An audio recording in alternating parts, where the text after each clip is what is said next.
അധ്യായം 17. മിക്കായുടെ പൂജാഗൃഹം. എഫ്രായിം മലനാട്ടിൽ മിക്ക എന്നൊരാൾ ഉണ്ടായിരുന്നു.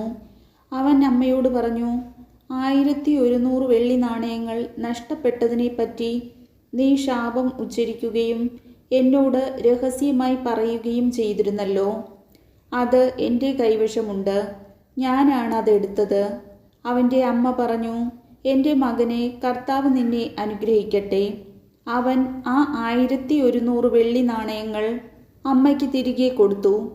അവൾ പറഞ്ഞു, എൻ്റെ മകനു വേണ്ടി ഒരു കൊത്തു വിഗ്രഹവും ഒരു വാർപ്പ് വിഗ്രഹവും ഉണ്ടാക്കാൻ ഈ വെള്ളി ഞാൻ കർത്താവിന് മാറ്റിവെക്കുന്നു. അതുകൊണ്ട് ഇപ്പോൾ ഞാനിത് തിരിച്ചു തരുന്നു. അവൻ പണം അമ്മയെ ഏൽപ്പിച്ചപ്പോൾ അവൾ അതിൽ നിന്ന് 200 വെള്ളി നാണയങ്ങൾ എടുത്ത് തട്ടാനെ ഏൽപ്പിച്ചു. അവൻ അതുകൊണ്ട് ഒരു കൊത്തു വിഗ്രഹവും ഒരു വാർപ്പു വിഗ്രഹവും നിർമ്മിച്ചു. അത് മിക്കായുടെ ഭവനത്തിൽ പ്രതിഷ്ഠിച്ചു.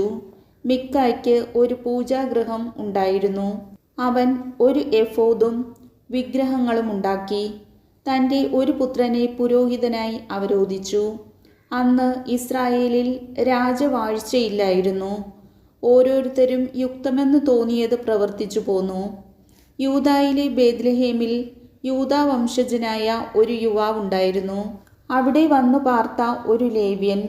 അവൻ ജീവിക്കാൻ പറ്റിയ ഒരു സ്ഥലം അന്വേഷിച്ച് അവിടെ നിന്ന് പുറപ്പെട്ടു. യാത്ര ചെയ്ത് അവൻ എഫ്രായിം മലനാട്ടിൽ മിക്കായുടെ ഭവനത്തിലെത്തി. മിക്ക ചോദിച്ചു, നീ എവിടെ നിന്ന് വരുന്നു? ഞാൻ യൂദായിലെ ബേത്ലഹേംകാരനായ ഒരു ലേവ്യനാണ്. താമസിക്കാൻ ഒരു സ്ഥലം അന്വേഷിക്കുകയാണ്. മിക്ക പറഞ്ഞു, എന്നോടുകൂടി താമസിക്കുക. നീ എനിക്ക് ഒരു പിതാവും പുരോഹിതനുമായിരിക്കുക. ഞാൻ നിനക്ക് വർഷം തോറും 10 വെള്ളി നാണയവും വസ്ത്രവും ഭക്ഷണവും നൽകിക്കൊള്ളാം. അവനോടുകൂടി താമസിക്കാൻ ലേവ്യന് സന്തോഷമായി. ആ യുവാവ് അവന് പുത്രനെ പോലെയായിരുന്നു. മിക്ക ലേവ്യനെ പുരോഹിതനായി അവരോധിച്ചു. അങ്ങനെ ആ യുവാവ് മിക്കായുടെ ഭവനത്തിൽ പുരോഹിതനായി താമസമാക്കി. അപ്പോൾ മിക്ക പറഞ്ഞു, ഒരു ലേവ്യനെ പുരോഹിതനായി ലഭിച്ചതുകൊണ്ട് കർത്താവ് എന്നെ അനുഗ്രഹിക്കുമെന്ന് ഞാൻ അറിയുന്നു. കർത്താവിൻ്റെ വചനം.